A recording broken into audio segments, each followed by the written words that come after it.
हाय बच्चों, चंद्रिका विद्यालय की तरफ से आलोक सर। हम आज आप लोगों को क्लास 8 इंग्लिश मीडियम हिंदी पढ़ाने जा रहे हैं और ये आपका सेकंड चैप्टर है, तीर्थ यात्रा। आइए हम देखते हैं चैप्टर। लाजवंती के यहाँ कई पुत्र पैदा हुए, मगर सबके सब बचपन में ही मर गए। ठीक, आखिरी पुत्र हेमराज उनके जीवन का सहारा था, यानी कि उनका अंतिम पुत्र जो था उसका नाम था हेमराज। वो उनके जीवन के सहारा थे। उनका मुंह देख कर वह पहले बच्चों की मौत का दुख भूल जाती थी। ठीक, और जो लाजवंती थी वो अपने आखिरी पुत्र का मुंह देख करके सभी पुत्रों की मौत को भुला देती थी।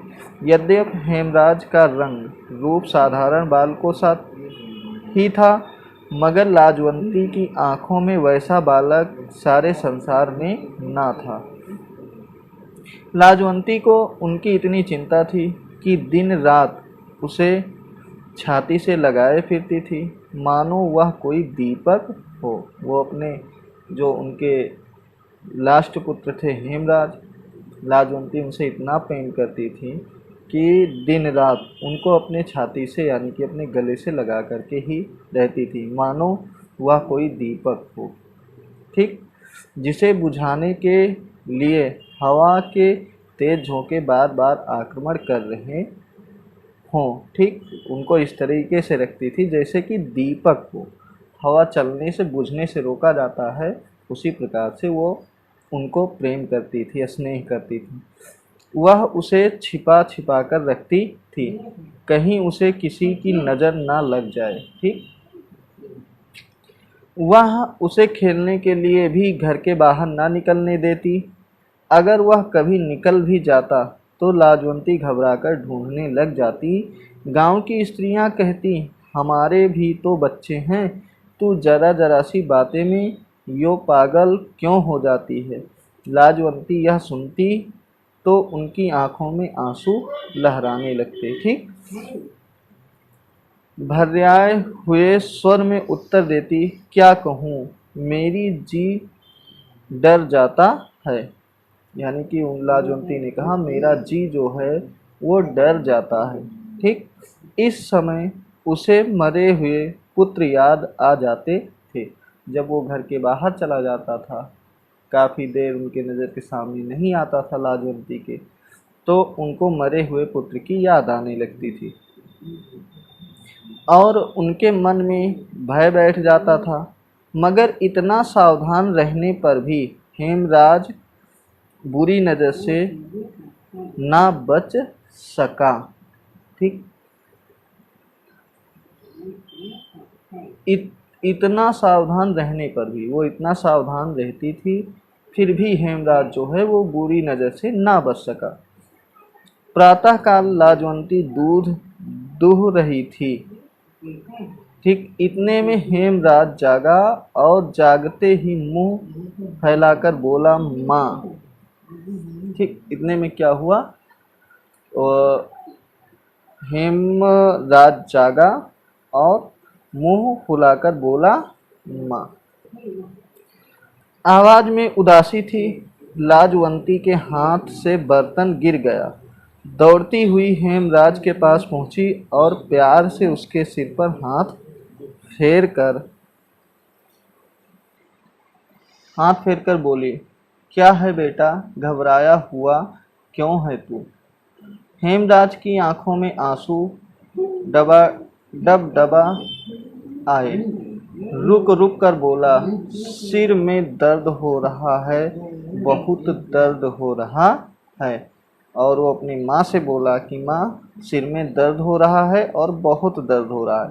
हेमराज की बात साधारण थी, मगर लाजवंती का नारी हृदय कांप गया। यही दिन थे, यही वित थी जब उसका पहला पुत्र मदन मरा था।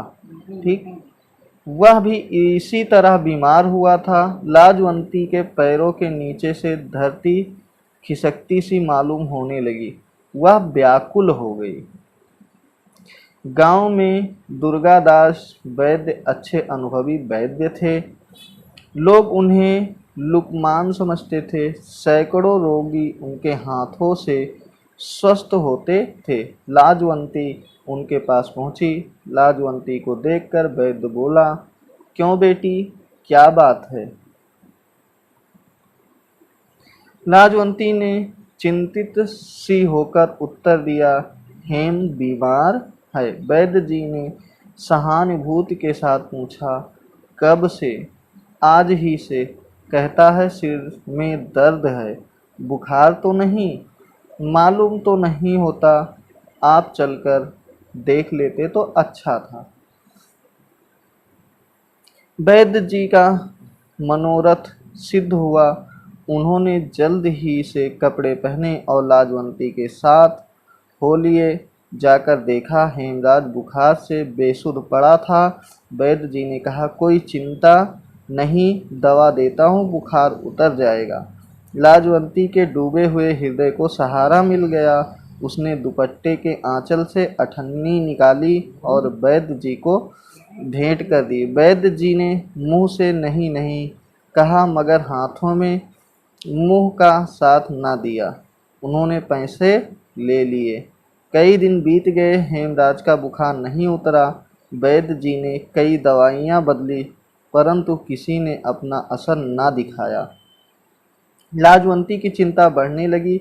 वह रात रात भर उसके सिरहाने बैठी रहती। लोग आते और धीरज देकर चले जाते।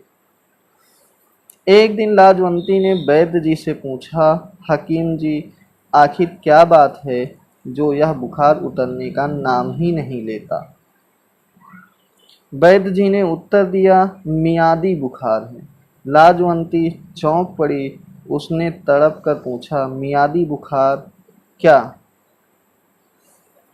अपनी मियाद पूरी करके उतरेगा?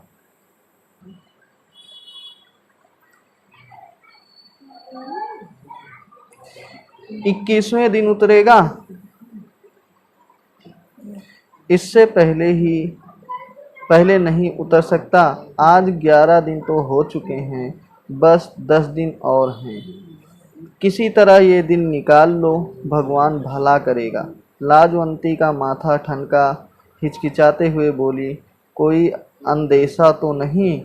वैद्य जी बोले, देखो, बुखार सख्त है, हानिकारक भी हो सकता है। मेरी राय से तो हेम के पिता को बुलवा लो तुम। लाजवंती समझ गई। उसका दिल बैठने लगा। आशा के साथ निराशा भी उसके सामने आकर खड़ी हो गई। ठीक।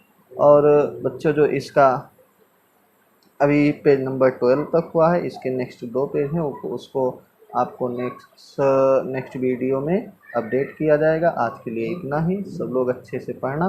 धन्यवाद।